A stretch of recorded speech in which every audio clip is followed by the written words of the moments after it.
Today at the National Press Club, former Chief Justice of the High Court of Australia, Robert French, addressing the proposal to enshrine an Indigenous voice to Parliament in the Australian Constitution. Robert French, former High Court Chief Justice at the National Press Club in Canberra.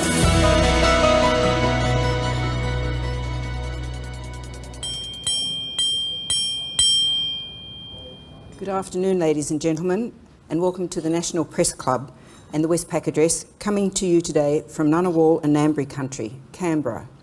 My name is Laura Tingle, I'm the club's president. Voting in the referendum on constitutional recognition of Indigenous Australians through the establishment of a voice closes in just over a week's time.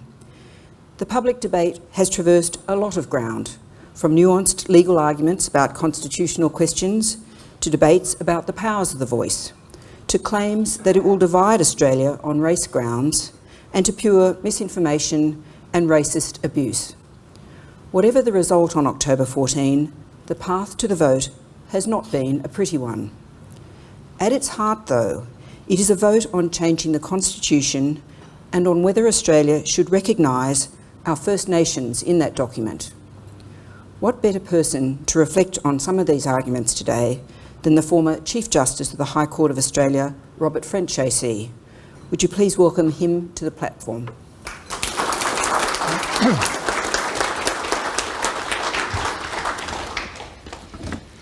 Thank you very much, and thank you for inviting me to address you today. It's nice to see some faces I've only ever seen on screen and hear some voices I've only ever heard over the radio. I'm also delighted to see some supporters from the Australian Academy of Law have taken out a table here to come along. We begin with the question, what is a national constitution? The Parliament of Australia website gives us a simple answer.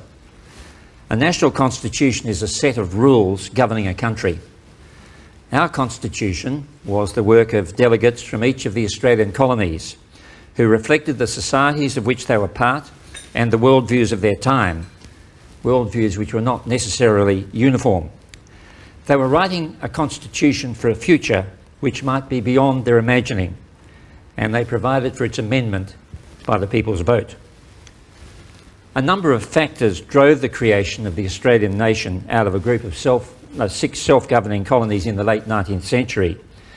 One of them was the notion of the Australian people as a race, reflected in Henry Parkes's statement at the Australian Federation Conference in 1890, when he said to a standing ovation that, quote, "The crimson thread of kinship runs through us all." Another was the need to present a collective voice in dealings with the imperial government of the United Kingdom.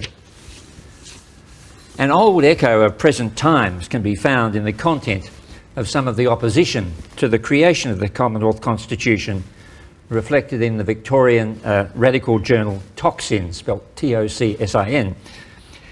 In an article published on the 24th of February 1898, a contributor under the name Garver observed, 1, the people aren't ready to federate. 2, they don't know what it means. 3, their leaders and their newspapers are not brainy enough or honest enough to try to teach them what it means. Another resonance with the present was a degree of uncertainty about the future of the project. At a celebratory dinner at the outset of the drafting process in 1891, Sir Henry Parkes said, to cheers and cries of "Hear, hear," "Gentlemen, I do not dive into the future, the conditions of which no man can foretell. But suffice it that the work which has begun this day be of sterling merit, and such that Australia will always have cause to remember it with just feelings of pride. There may be difficulties, but no great object has been attained without difficulties." Samuel Griffith, later to become the first Chief Justice of Australia and then Premier of Queensland, observed that there is no doubt that here, as everywhere, there will be timid men who are afraid of launching into something new. But when ever was anything, a great thing achieved without risking something? Compare the words of those indomitable spirits who drafted a durable national constitution to the battle cry, "If you don't know, vote no," a slogan offered as an answer to a straightforward, although profoundly important proposal. The Australian spirit evoked by the "Don't Know" slogan is a poor shadow of the spirit which drew up our Constitution. It invites us to a resentful, uninquiring passivity. Australians, whether they vote yes or no, are better than that. We are a people who, for all our inevitable human shortcomings, have established and maintained a durable representative democracy for over 120 years.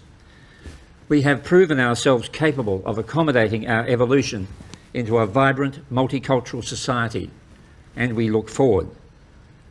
We can also look back to better understand where we have come from and where we are now. Looking back, we may observe that for many decades, up to the 1950s, the history which Australian students were taught was a white history in which Aboriginal and Torres Strait Islander people were, for the most part, invisible. I remember from my secondary school learning tedious accounts of the travels of particular white explorers across different parts of the continent, which was covered with dotted lines in our social studies book. Since that time, there has been a major shift in school curricula and in awareness of a nation better than what White Australia promised at Federation, and in awareness of the true scope of our continental history. We know, not least from the products of the native title process, that the Australian landscape is covered with the intricate lacework of age-old but dynamic stories of what we inadequately call the dreaming. From them we learn of creation processes involving ancestral beings, the description and delineation of landscape by reference to that process, and through it, the relationship between First Peoples and their country and with each other. And those stories are found in oral traditions, in art and in ceremony, and in the very language of the people. They provide us with glimpses of a powerful and living culture, which was described by Justice Blackburn in the key land rights case Malurupam and Nabalco in 1971 as, quote, a subtle and elaborate system highly adapted to the country in which the people led their lives. With awareness of that culture and its longevity, we can take pride in the history of our First Peoples as part of the history of us all, recognise it and give it voice, not as a matter of apology or reparation, but as an act of celebration. And it is also an act which will provide a new impetus and new mechanism to better address the generational effects of the collisions of our histories. The distance which we have come can be illustrated with two examples from the past. There was at Federation a view, at least among some, that Australia's First People would ultimately die out or simply be absorbed. Alfred Deakin, who spoke about section 5126 of the Constitution, which was, as originally enacted, the power of the Parliament, Commonwealth Parliament, to make special laws with respect to the people of any race for whom it was deemed necessary to make special laws, but expressly excluding people of the Aboriginal race in any state from the scope of that power. Deakin said, there is that single exception of a dying race, and if they be a dying race, let us hope that in their last hours they'll be able to recognise not simply the justice, but the generosity of the treatment which the white race who are dispossessing them and entering into their heritage are according them. A less generous spirit, if that be possible, was reflected in Western Australia in a book entitled Travels in Western Australia, written by May Vivian in 1901. She wrote glowingly of the pretty western suburbs of Perth, Claremont, where I grew up, and she said there were some very elegant villas, and the old Osborne Hotel in Cottesloe, which she described as a palace lifting to eternal summer. She also visited Bunbury. She reflected upon a homicide perpetrated at Bunbury some 60 years before in 1840 by an Aboriginal man who stole some damper and killed a white man who had grabbed him by the beard and forced him to give it up. A posse of settlers was raised to catch the killer. May Vivian wrote, the settlers, about 20 in number, determined to follow and execute him, but found many difficulties in the way, as none of the natives would lead them to his tracks. They, however, tracked him as well as they could, and to frighten the tribe, they shot down every native they came across. Her comment, 1901, remember, the shooting of the blacks, although it seems cruel, was the means of showing them that the white man was their master, and after this no more trouble arose with the various tribes. Now, these examples of attitudes at the time our Constitution came into effect were not necessarily uniform. No doubt there was a spectrum. They were, however, confronting indications of that historical collision over which the education of many Australians passed in silence for more than half a century. And it does not require a black armband view of history to conclude that colonisation did not bring unalloyed benefits to our First Peoples. Nor does it require rocket science logic to conclude that we live today with the cross-generational effects of that collision. Our Constitution as it stands passes over these things in silence. Awareness of that silence, interestingly, actually straddles the boundaries between the yes and the no cases. It was recognised by Warren Mundine in a paper published in the week leading up to the Uluru Convention, in which he called for practical constitutional recognition of Indigenous people. He said this: "The pathway to constitutional recognition holds profound importance for today's Australian nation and for all Australians. To understand its importance, however, requires us to understand the power of legal silence about the peoplehood of our mobs in our nation's birth certificate. Silence may not seem harmful, but silence can validate invisibility. From 1788 until 1992, there was a great silence about each of our mob's country, and this silence persists in Australia's constitutional arrangements. Non-Indigenous Australians need to go on a journey to understand why this silence is so harmful to our mobs and to the Australian nation." I'll come back to those remarks in the context of the logic that says that constitutional recognition of people as the First Peoples is not about race, but constitutional recognition of First Peoples by the establishment of voice is somehow about race. Anyway, let us now turn to that silent constitution. The Constitution defines the three branches of government. Chapter 1 provides for the making of laws by the Parliament, Chapter 2 for their administration by the Executive Government of the Commonwealth, and Chapter 3 for the determination of disputes by the High Court and courts exercising federal jurisdiction. They provide for the constitutional institutions which exercise substantive powers: Parliament, the Executive and the courts. And then we have a Chapter 4 sets out rules for appropriation and expenditure of public money. Chapter 5 dealing with the states, their constitutions and laws. Chapter 6 for the establishment of new states. Chapter 7 with a couple of miscellaneous provisions, and Chapter 8 with just one provision, Section 128, which is the amendment provision.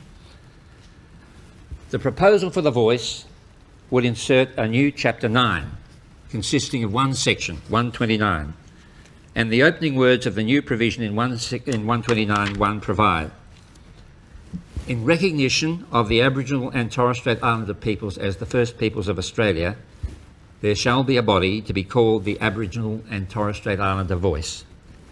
Now, these words tell us that here is an act of recognition. The act of recognition is the creation of the voice. It's not recognition and then the voice.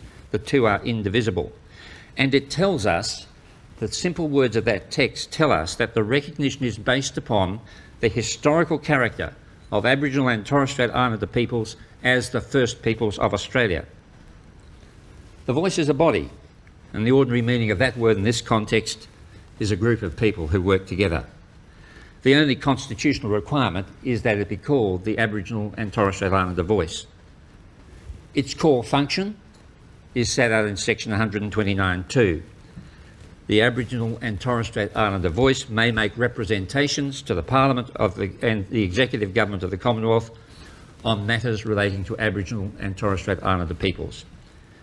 Now, that word representations can cover submissions or advice about existing or proposed laws, administrative policies and practices. On no view can they give rise to any constitutional legal obligation for the Parliament or the Executive to accept or be bound by such submissions or advice. That said, of course, the establishment of the voice by a popular vote would generate what I have called a democratic mandate to respect those representations and take them into account. That does not translate into a mandate enforceable by the courts. The representations are about matters relating to Aboriginal and Torres Strait Islander peoples. Now, we know The term relating to can cover a broad spectrum, but they have to relate to Aboriginal and Torres Strait Islander peoples. Laws, policies and practices affecting Aboriginal and Torres Strait Islanders include education and training, family and social welfare, health, remote community services, community policing, Aboriginal art, cultural and heritage protection, traditional ownership of land and waters. All of those things are well within that range. The practical priorities which the voice would have to address are well within that range, and they're obvious enough. From the outset, it will be the voice's responsibility to establish its credibility and practical value to Parliament, the executive government, and through them to the Australian people. Finally, we have section 129.3, which tells us that the composition, functions, powers and procedures of the voice will be up to the Parliament to determine, using the authority conferred upon it by that provision. Now, there's a lot of, there has been a lot of talk about, well, where's the detail? And of course, we know it's a constitutional provision, and one doesn't ordinarily find granular detail in a constitutional provision. The more detail you put in, the more room there is for argument. The government has set out some proposed design principles of the voice, which fit logically with the constitutional character, and they include that it will involve the provision of independent advice to the Parliament and the government of its own initiative or in response to requests. It'll have a membership chosen by Aboriginal and Torres Strait Islander peoples based on the wishes of local communities and serving for fixed terms to ensure accountability. The membership will come from every state and territory and the Torres Strait Islands, with specific provision for remote community representatives. Accountability and transparency and standard governance and reporting requirements, working in conjunction with existing organisations and traditional structures and respecting their work. It will have no veto power and will not be involved in the delivery of programs or the management of funding. Now, the design principles themselves, of course, are not part of the constitutional amendment. They foreshadow proposed legislation creating the voice in the exercise of Parliament's lawmaking power under section 129.3. So the ultimate form and functions will be in the hands of the elected Parliament. If the people say yes, then it will be up to everybody on both sides of the debate to contribute to making Australia's decision work for the benefit of all Australians.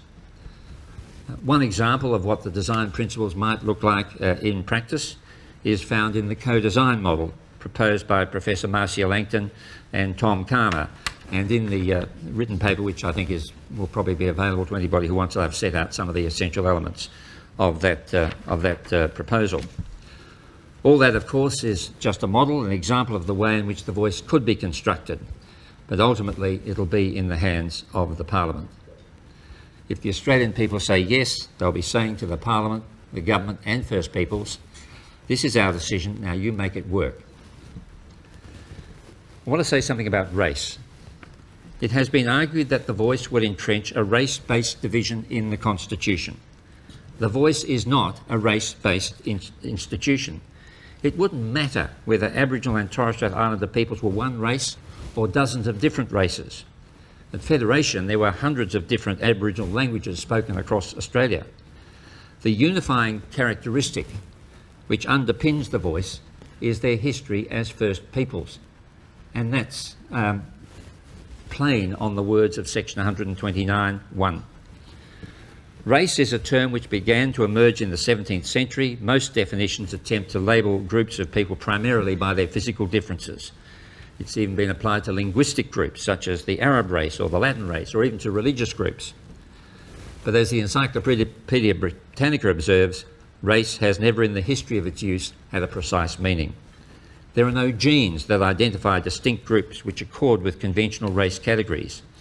When we talk of race, we talk of a scientifically meaningless linguistic usage, sometimes called a cultural construct. Of course, it was a well-established construct when our Constitution was drawn up, and is still reflected in the power conferred on the Commonwealth Parliament by section 51(26) to make special laws with respect to the people of any race. And as we know, until 1967, that power did not extend to people of the Aboriginal race in any state. The 1967 referendum, of course, deleted the exclusion of Aboriginal people from the race power. It was beneficial in its intent, to extend the lawmaking powers of the Commonwealth Parliament to cover Aboriginal people, and it was supported by an overwhelming majority of Australians. But its legal effect was simply to take Australia's First Peoples and put them into the bucket of races for any of whom the Commonwealth could make special laws. Just another race. In the same referendum, of course, as we know, section 127 was taken out, which was the one that excluded Aboriginal people from being counted for the purposes of the Constitution. In 2007, John Howard told the Sydney Institute, "I believe we must find room in our national life to formally recognise the special status of Aboriginal and Torres Strait Islander peoples as the First Peoples of our nation. We must recognise the distinctiveness of Indigenous identity and culture and the right of Indigenous people to preserve that heritage. The crisis of Indigenous social and cultural disintegration requires a stronger affirmation of Indigenous identity and culture as a source of dignity, self-esteem and pride." With respect, I don't agree with the apparently sweeping assertion of a crisis of Indigenous social and cultural disintegration. There are many challenging issues which have to be dealt with, but there is also much strength and strength of culture among First Peoples and their leaders. I do agree with John Howard that recognition in the Constitution is a strong affirmation of Indigenous identity and culture. A stronger and practical affirmation will give content to that recognition by the creation of the constitutional voice to Parliament and the Executive Government. Most importantly, it is a means of better addressing the challenges of apparently intractable social and economic disadvantage. Those challenges are reflected in the draft report of the Productivity Commission on the National Agreement on Closing the Gap, and coincidentally today is the last day for submissions to the Productivity Commission in respect of that report. The National Agreement on Closing the Gap was signed by all Australian governments of whatever political colour and the Coalition of Aboriginal and Torres Strait Islander Peak Organisations in 2020. Its objective is to overcome entrenched inequality faced by Aboriginal and Torres Strait Islander people so their life outcomes are equal to those of all Australians. The Productivity Commission's review has led it to the conclusion that governments are not adequately delivering on this commitment. In reflecting upon the shortcoming in meeting those targets, the Commission observed that, and relevantly to the present debate, in recent years, Aboriginal and Torres Strait Islander bodies have been established in jurisdictions across Australia, and others are proposed or are being developed. They include the proposed Voice to the Australian Parliament and Government, State and Territory Aboriginal and Torres Strait Islander representative bodies, voices to state parliaments, treaty processes and justice commissions. Each of these bodies will or could have a role to play in holding governments to account for actions affecting Aboriginal and Torres Strait Islander peoples. For those who ask what are the practical benefits of a voice to the Australian Parliament and the Executive Government, the answer is clear. Constituted according to the design principles outlined by the Prime Minister, it will provide an opportunity for coordinated national advice from a First Peoples body, combining the experience of its constituencies and the competency and high professional expertise which is now available from many emerging First People leaders. If the intractable problems of education, housing, health, employment and incarceration can be more effectively and efficiently addressed with the assistance of the voice, the potential benefit in the more efficient use of public funding and the practical improvement for our society generally will emerge. I want to make some brief remark about what I call the immense accumulated body of knowledge and expertise, lived experience and connection to their own communities of First Peoples across Australia. I've seen concrete examples of that potential and its realisation in my career. An early experience was with the formation of the Aboriginal Legal Service of Western Australia, with which I was involved in the early 1970s, with people like John Toohey, Fred Chaney, Peter Dowling, George Winterton, Ronald Wilson and many others. Today that service is led by an executive committee which consists of elected Aboriginal community representatives from each of 8 electoral regions within Western Australia. It has 12 offices throughout Western Australia, from Kununurra in the north to Albany in the south. It assists rural and remote clients, children and youth, homeless Aboriginal people and Aboriginal people in custody. It's a thoroughly professional body. Another example of which I have personal experience is the Polly Farmer Foundation, instigated by the late great AFL footballer Graham Farmer over 25 years ago. That remarkable organisation provides in-school programs at primary and secondary levels, learning clubs and STEM clubs at the primary level, and the Follow the Dream program in secondary schools. The programs operate in 138 schools, mainly concentrated in Western Australia, and they serve something like 2,700 students. They have led to significantly enhanced outcomes in the secondary school completion rates. And the alumni, a really impressive cohort, are represented in many fields, including law, arts, education, medicine, financial services, sciences, trade, community work and incorporations of small business. Like the Aboriginal Legal Service before it, the Foundation has evolved into an Aboriginal-led body with an impressively professional board. And yet, these programs only touch a percentage of Aboriginal students. The overall rates of school completion in Western Australia are lamentable. I fix upon these examples because I think sometimes there's a danger that when talking about the voice, we can talk only through the prism of all the things that are wrong that have to be fixed. It's also important to know that there are wonderful results when things are done well, and there are plenty of examples of those around the country. I hired a young woman as my associate when I was a federal court judge. I think it was the first Indigenous associate in Western Australia. She was a mature age. She had to deal with all of the issues of extended family and all sorts of social pressures. But she went through with flying colours. That was many years ago. And recently I met her at a function, and she introduced me to her daughter, who is a medical practitioner who just finished a locum at Alice Springs and was on her way to Cairns to do another locum. I thought, what a wonderful story that was. There is, of course, an older generation of outstanding Aboriginal leaders who have paved the way to this moment, and Pat Dodson, whom I know will be speaking to you next Wednesday, is a key example. He's done many things as an Aboriginal leader in his lifetime. One of them I observed at close quarters as President of the National Native Title Tribunal in 1995. In that year in Broome, he brought together 3 local clans with somewhat differing perspectives on their native title claims and formed a working group representing all of them, the Rabibi Working Group, so that they could engage effectively with the Shire of Broome on pressing issues of town development. That working group became a means by which different Aboriginal voices who might disagree on some things could come together as one on matters in which they had a common interest. And there was a wonderful day in which we actually had a signing ceremony for an agreement between the Rabibi Working Group on a hill overlooking Roebuck Bay, it was not just the fact of the group coming together for this purpose, but also establishing a template for how they were going to proceed in future in dealings between the Broome Shire and them in relation to town developments, because there was a lot of pressure on Broome too.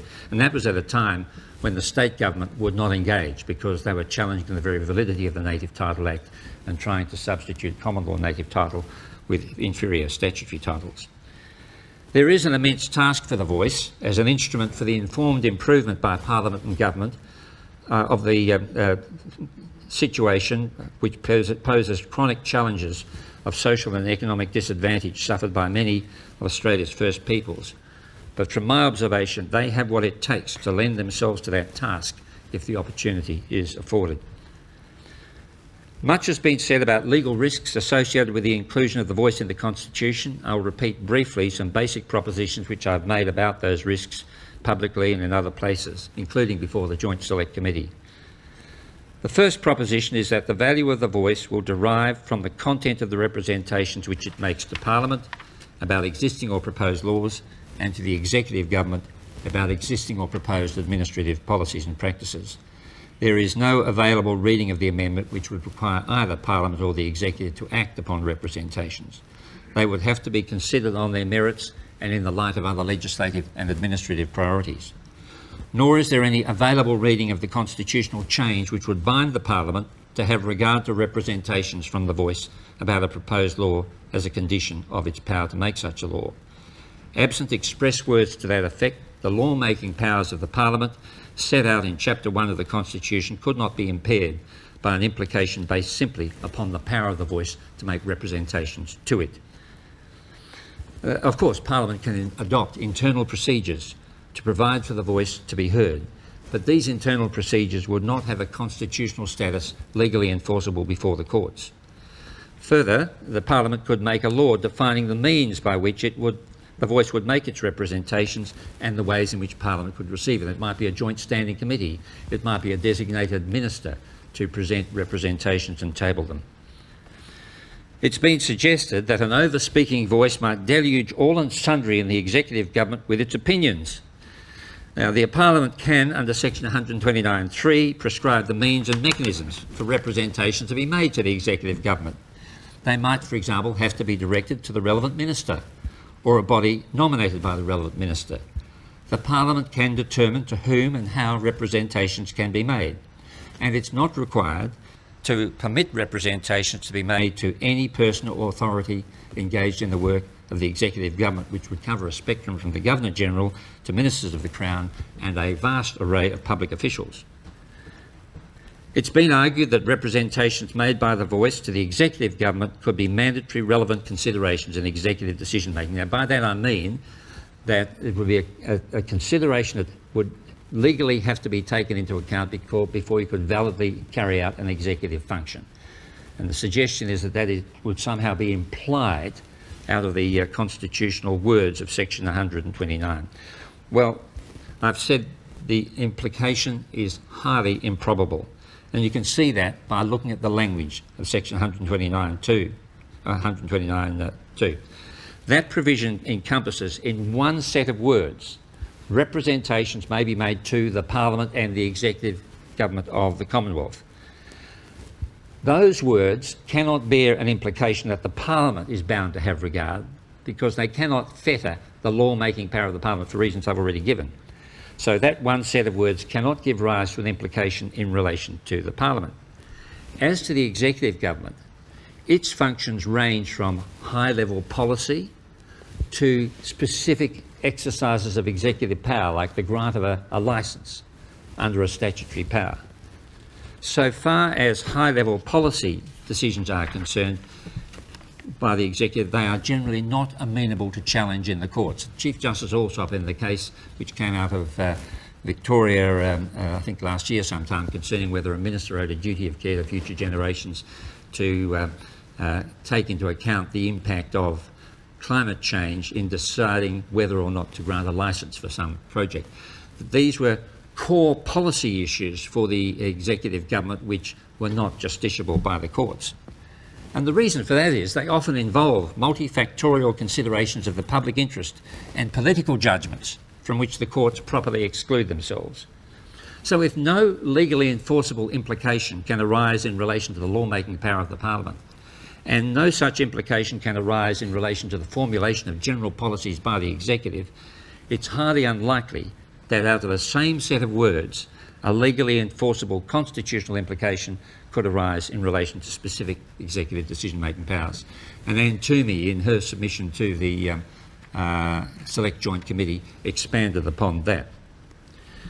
The Parliament, of course, can make laws providing mechanisms for representations to the executive, and the legal effect of representations to the executive. It could identify a series of executive decisions and say, well, in those cases you have got to take into account a representation which may be made from the voice. You have to invite and take it into account. And if that didn't work, then the Parliament could change the law.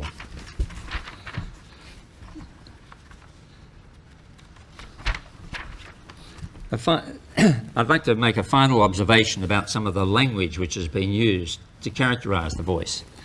And I fixed upon the term Canberra bureaucracy.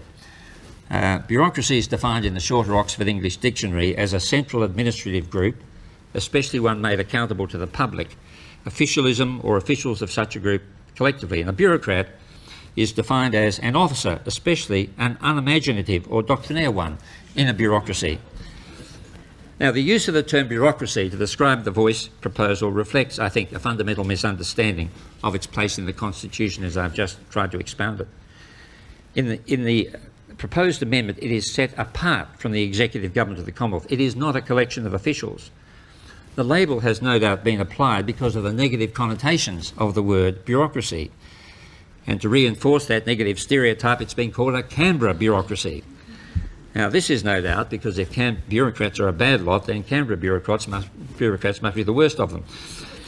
So the City of Canberra and those who live and work here has become an adjectival term of abuse. No doubt members of The Voice will meet and carry out their core function of making representations, etc., in Canberra. But they'll be selected from Aboriginal and Torres Strait Islander peoples from right across the country. And if this is a Canberra bureaucracy, what's Parliament? Parliament, unlike The Voice, has decision-making powers. On that characterisation, it's a species of Canberra bureaucracy on steroids. These terms tend to weaponise words. They distort their meaning in a way which is unhappily characteristic of public political discourse today. In conclusion, what goes before the Australian people in this referendum is the simple idea of a national advisory body incorporated into the Constitution as an act of recognition of our First Peoples and thus of our own continental history and national identity. If, as I hope, the Australian people say yes to the proposal, they will confer authority and impose the obligation on their elected representatives and representatives of First Peoples to make that simple idea work. A vote in favour of The Voice is a new beginning and something in which this generation and generations to come should be able to take justifiable pride. Thank you.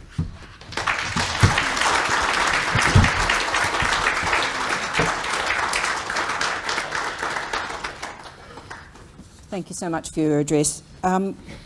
Just drawing out a couple of threads from your speech. You talked a bit about some of your previous experience in Indigenous relationships and organisations and developments.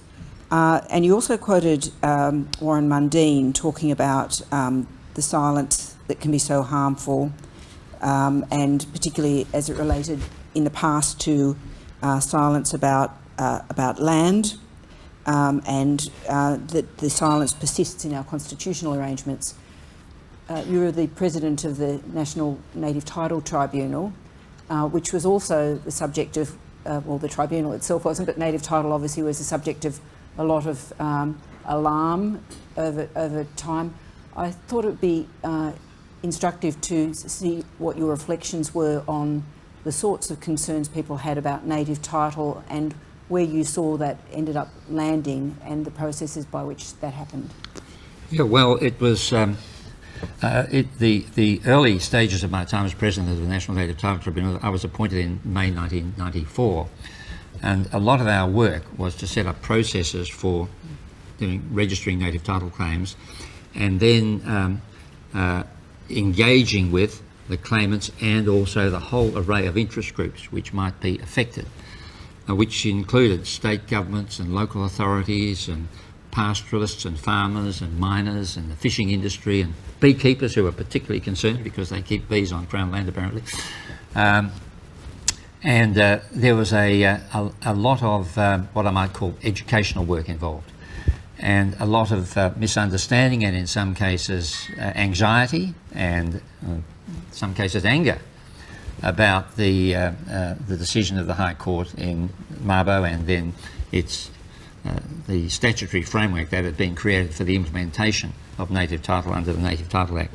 So a lot of our time was spent going round to various industry groups, to Indigenous groups, to laying out the processes that we were trying to establish and also saying what it wouldn't do. With the miners, for example, with the miners, a lot of the concern was initially about the certainty of the deals which they were going to do. If they were going to conclude an agreement with a registered native title claimant or holder, they wanted to make sure that they were concluding a deal with the right people. Because sometimes somebody would come out of the woodwork and say, you didn't consult us and we're really the right people or an important part of the right people. That was addressed down the track by the introduction of things called Indigenous land use agreements, which enabled agreements to be made with representative bodies which would be durable. With the pastoral industry, there was a lot of history there and I think a good deal more emotion involved in it. I remember there was one pastoral property in South Australia that I visited, and there was a very fraught relationship because a native title claim had been made between the pastoral owner and the native title claimants.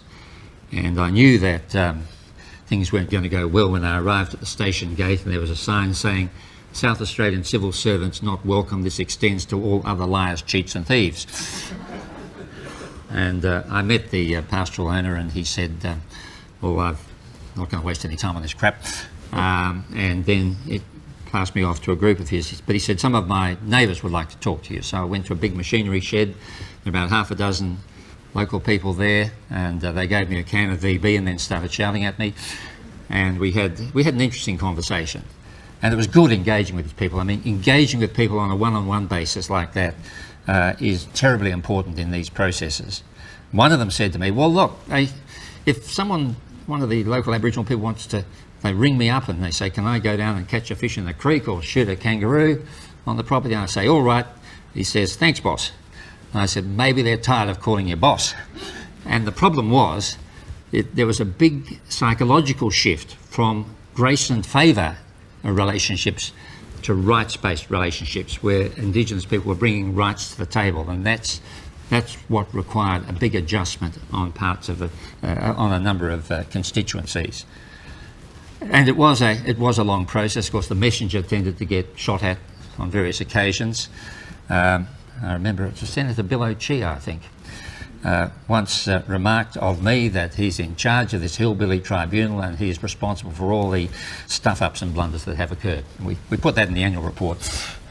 I remember on one occasion I refused to register a claim. It was the one-year claim up in the Northern Territory, in Queensland, I'm sorry, and I applied a fairly rigorous registration test. And the High Court said it was too rigorous, that I was getting into the area of federal jurisdiction, and that was an improper approach. When the High Court was hearing this case, there were a bunch of people from the one-year people with T-shirts saying "Ban French testing," which Marandu Yana had commissioned. Apparently, I saw him recently, and he actually offered to give me one, so much was forgiven.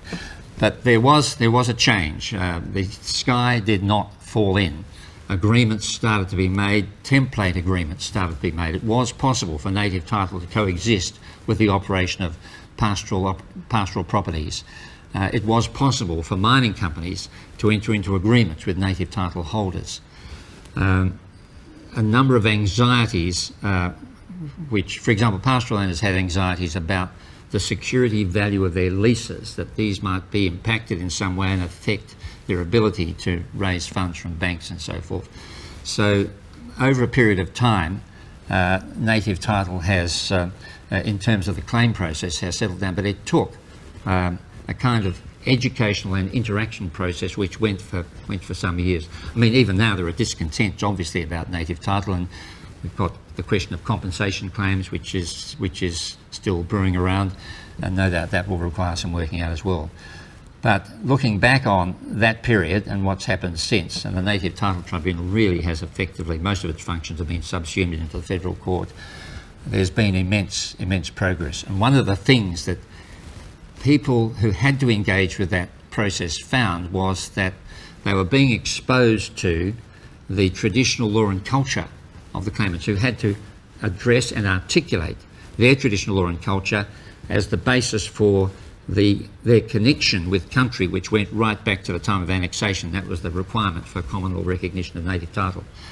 And so we saw, I think, a kind of cultural shift, and I think it's manifested in, I know people rubbish the formulaic welcomes to country or acknowledgements of country, but that reflects a very significant cultural shift over the last 20 years or so.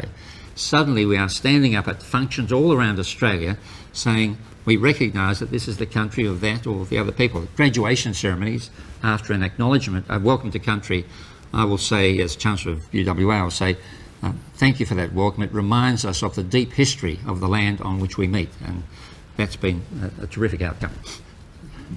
Anna Henderson. Anna Henderson from SBS World News. I wanted to ask your view in the work that you've done and reflecting on, I suppose, your understanding of Australian culture, whether or not you think that the inclusion of executive government in the question was a mistake, whether you think this would have been more palatable to the Australian population without that additional wording, and whether or not we should be afraid of activist judges. Activist judges are judges who decide things you don't like. Look, I just don't see how you can have voice engaging effectively in terms of representation with the processes of government unless you have the executive government in there. I mean, Parliament makes the laws, there's no doubt about that. But under the framework of the laws that Parliament makes, there are policies, there are manuals, there are practices which for most ordinary people are what the law is in practice. It's sometimes called soft law, but that's the law over the counter or at the other end of the online call. So that I don't think it's a mistake. I think there's been some issue about whether it would give rise to litigation and somehow hamper the operations of executive government. And I hope that what I've said earlier today about the power of the Parliament to control that through its lawmaking process may go some way to assuage that uncertainty. You don't get a right direct from the constitutional amendment to talk to anybody who you think should be listening to you. And are activist judges something to be feared here because of the potential for the final decision to be made by people with a particular point of view? Well, in what circumstance would a judge become involved? Let's suppose that you had an Act of Parliament which said that this executive official, in making a decision on a certain class of licence, had to take into account a representation made by First Peoples, okay, or the Voice, and had to invite a representation from the Voice. And suppose that decision maker didn't do that. The condition of the decision maker's power has not been satisfied. And so, as often people do, you go to court and say, I want you to exercise that power properly. Take account of what I have said, or take account of the mandatory relevance. Now, there's nothing activist about that. That's kind of administrative law 101. Of course, if you get a judge who pushes the boundaries and strains to a result, then that judge will almost certainly get overturned on appeal anyway. So I don't see that as a real threat. I mean, the term activist judge was invented by Arthur Schlesinger Jr. in Fortune magazine about 1957, and he labelled some of the Supreme Court judges of the US as activists and others as champions of restraint. And there have been thousands of journal articles written since discussing what are activist judges, and nobody really knows. Thank you. David Crowe. Thank you, Laura. Thank you, Mr. French, for your speech. We had Warren Mundine here at the National Press Club in recent weeks, and the subject of you came up because, of course, I pointed out to him that you were supporting The Voice, and the counter-argument that day at the Press Club was, well, you're not the only former member of the High Court, and there are other opinions. So I want to put to you one of those other opinions, which is Ian Callanan. And I guess the remark that he made earlier this year, which is often cited now, I'll read it out. Stretching my imagination only a little, he wrote, I would foresee a decade or more of constitutional and administrative law litigation arising out of A Voice, whether constitutionally entrenched or not. This is the concern about a decade of uncertainty in the law because everything is going to be taken on appeal. Do you see a decade of litigation out of A Voice? And what's your response to people who would say the mere prospect of that decade of litigation is a reason to say no? Okay. Well, first of all, with all due respect to Ian Callanan, I wouldn't think that gloomy prognosis is a probable one, and I've indicated some of the reasons for that. I'm sorry, the second half of the question was... Well, is it a reason to say no to the voice if there's going to be a decade of litigation and everything's going to be subject to uncertainty? I would say as a lawyer, you would never say never, of course. I couldn't say that there won't be litigation. Somebody might, and sometimes there's litigation which is quixotic and hopeless. Sometimes there's litigation which has a reasonable point. So as a lawyer and a former judge, I would never promise absolute certainty. If you have a lawyer who says to you, we are certain to win, you must change your lawyer because there are often reasonable arguments on both sides. But for me, and I've written this before, it's a matter of assessing the risk against the return. I see the risk as low, very low, compared with the potential benefits of the outcome, and that's the best I can say. When I was appearing before the Joint Select Committee, Jason Wallahan asked me, his opening question was, would you agree that the law is more of an art than a science? And I said to him, well, if by that you mean that the law involves evaluative judgments on which reasonable minds can sometimes differ, whether it's the construction of a contract or a statute or the Constitution, of course, we all know that you can have ranges of uncertainty. But what you have to do in making a decision is to assess the risk and look at the benefit against that. Thank you. Katina Curtis. Katina Curtis from the West Australian. Thank you for your speech. I know you say, as you just said, you're speaking as a lawyer and a judge. Does it disappoint you then that a lot of your fellow West Australians seem like they are going to make their decision on this question based on state law, the Aboriginal Cultural Heritage Act, rather than the kinds of legal arguments that you're mounting? I'm the last one to criticise my fellow West Australians, it's undoubtedly the fact, and it's a fact of the messiness of our democracy sometimes, that irrelevant factors will play into the political discourse around a particular factor, and the difficulties that arose with that cultural heritage legislation had to do with its content and its potential application to properties in excess of 1,150 square metres or something. Now that has nothing to do with the voice. There are, of course, arguments that because this imposed consultation requirements, legislated consultation requirements, this is somehow going to be a necessary element of the voice. Now, the Parliament would be able to create consultation requirements for the voice, but it can also make sure that the scope for legal challenges, if you like, arising out of that is limited. And of course, they've rolled back the cultural heritage legislation or withheld the passage of it for the time being in Western Australia. All I can say is there are a lot of factors, sometimes non-rational factors, which play in. You can try and make the explanations, draw the distinctions. It's no good. It's no good, as I said, I think one of Kate Cheney's exercises, sledging people. You just put out the positive case and say, look, that's not really a problem which reflects upon the opportunities and the potential of the voice. Rhiannon Down. Rhiannon Down from The Australian, thank you for your speech. Will the government need to give prior notice to the voice of a potential decision in a policy area affecting Indigenous Australians so the voice can make an informed representation before any decision is made? Would this be important, particularly for decisions impacting Indigenous Australians that do not require legislation and are made by executive governments? Well, if the Parliament enacts a law going to composition, powers, functions and etc. of the voice, requiring consultation, prior consultation for certain classes of decision, of course it can do that, but it's not something that comes out of the constitutional amendment itself. But for things that are not legislation, for other decisions? I'm sorry? But for other decisions that are not legislation?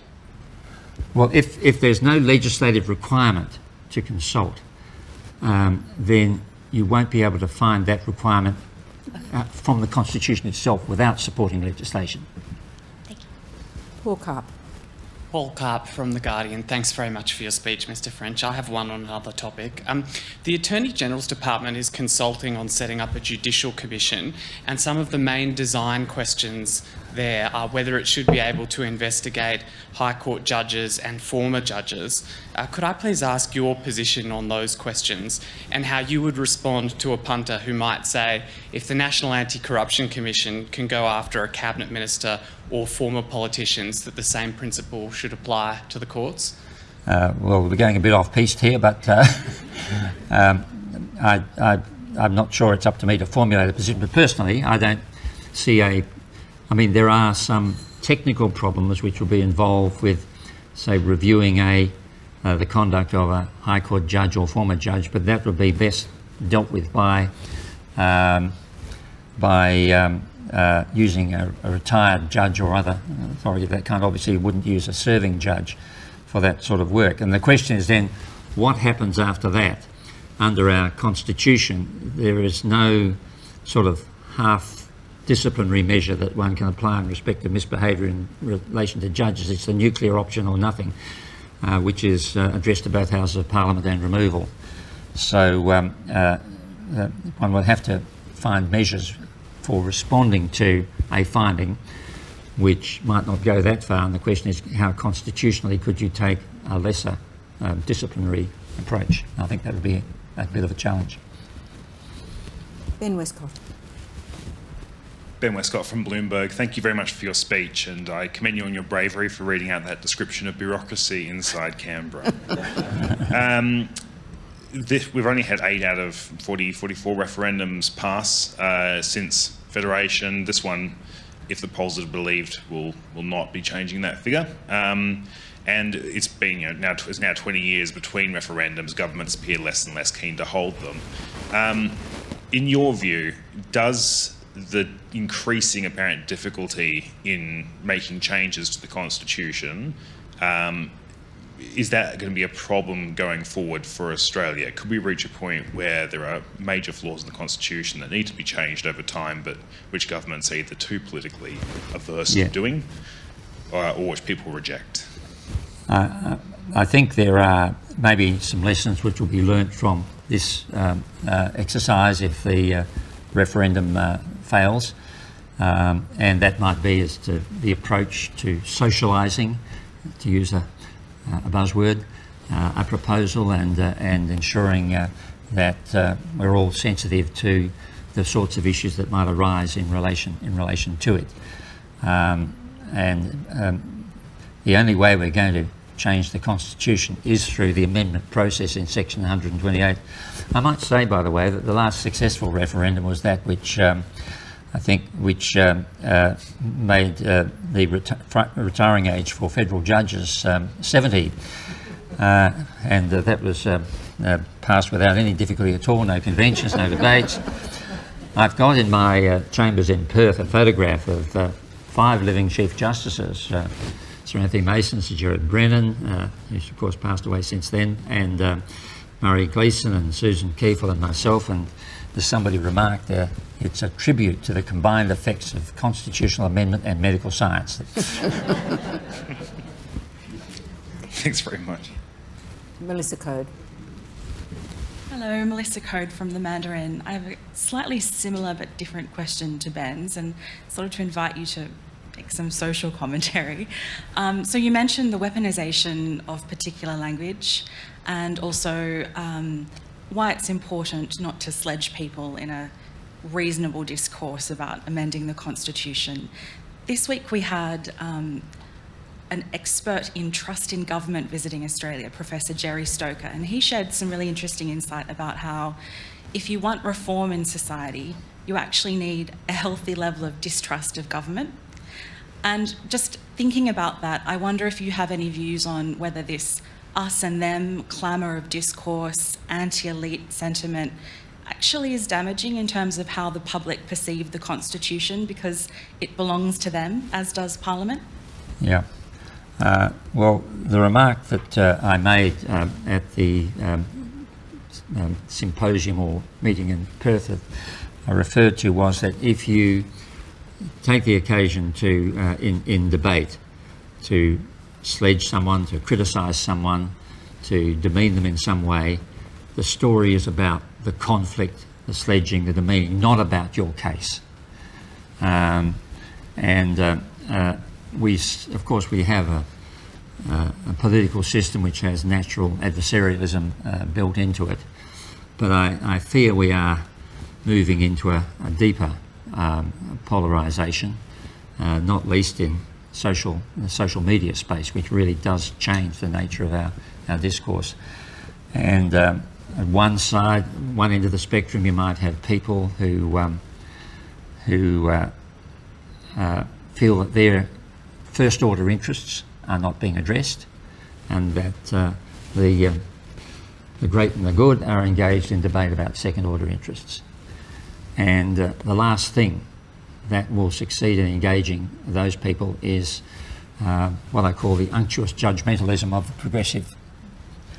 And the problem is that once that sets in, it tends to become a bit entrenched. And I think we're seeing that in spades in the US. And it does erode our democratic fabric in a way that we lose the capacity to disagree reasonably, to focus on issues rather than on people or their characteristics or their deficiencies and so forth. And I think the media may have a role in this. The media may have a role in perhaps not, this is not a criticism, but perhaps not seizing upon the so-called gotcha moments, the mistakes, the trip-ups. Somebody says this or that and it's then taken, reflected as an insult on someone else when it really isn't when looked at in context. I think it's really important to focus on the true issues of the day in terms of reflecting the debate that we're having into the public arena. I know that the mainstream media have great difficulty, I think, in affecting what's going on in social media, and that sort of peer-to-peer stuff. And you see also some reflection of that, people in silos shouting at the world and agreeing with each other. And I see that in some of the online newspaper commentaries. I made the mistake of reading an online newspaper commentary of a report of my remarks the other day. I think one of them said, "Oh, just another French letter, use and chuck after 5 minutes." So there's that sort of comment. You have to be pretty robust in politics and public debate, I know, but I think we can do a lot better than we can, and I think there's a real problem if we keep going down the path that the United States seems to be getting to. Final question from Anna Henderson. Thank you. We know from the statistics that Indigenous children in the 10 to 17 age group are 24 more times more likely to be in detention in Australia than other young people. What is your view on that statistic, reflecting on the fact that you are someone in the Yes campaign who would like to see constitutional change, disadvantage addressed, and what kind of action do you think should be taken to address that figure? Well, there are a number of horrible statistics. That is, one of the worst, of course, the incarceration rates. And we've been seeing a lot of that in Western Australia, and debates around juvenile detention in Banksia Hill and so forth. I think that I know that all sorts of things have been tried, but I think we need a really systematic attempt with advice from a body like The Voice to look at the alternatives to incarceration, which nevertheless help us out in the area of public safety. I mean, there's always that problem. There was a demonstration in front of Parliament House, I think, in the Northern Territory in Darwin not so long ago because of issues that had arisen. And I think we have to intervene very early on in the life cycle of children who are exposed to that kind of thing. And that means the education system. I mean, it's a holistic thing. You have to intervene with the education system to make sure that people are getting, young children are getting exposed and continuing in the education system, and that's something that I mentioned earlier on in the context of the Polly Farmer Foundation. We've got horrible statistics in Western Australia in terms of completion of secondary school by Indigenous students who start out. So many things have been tried, but my hope is that with a body like The Voice, drawing from expertise and experience across the country, and yet at the same time respecting local culture and knowledge, we can find better ways of diverting children from that sort of exposure. If I may just very briefly, do you have a view on what the minimum criminal age of responsibility should be? Well, whatever age it's going to be, if you raise the age of criminal responsibility, you can't do that as an isolated exercise. If you're going to put it up to 14, for example, you have to work out what you're going to do with those who were offenders between the ages of 10 and 14. I mean, at the moment I think it's 10 in Western Australia. The move is to make it 12. There's a push to make it 14. But unless you deal with the social issues around the offending, whatever criminal age of criminal responsibility it is, then you're still going to be stuck with the problems. Please thank Robert French for speaking to us today. Thank you.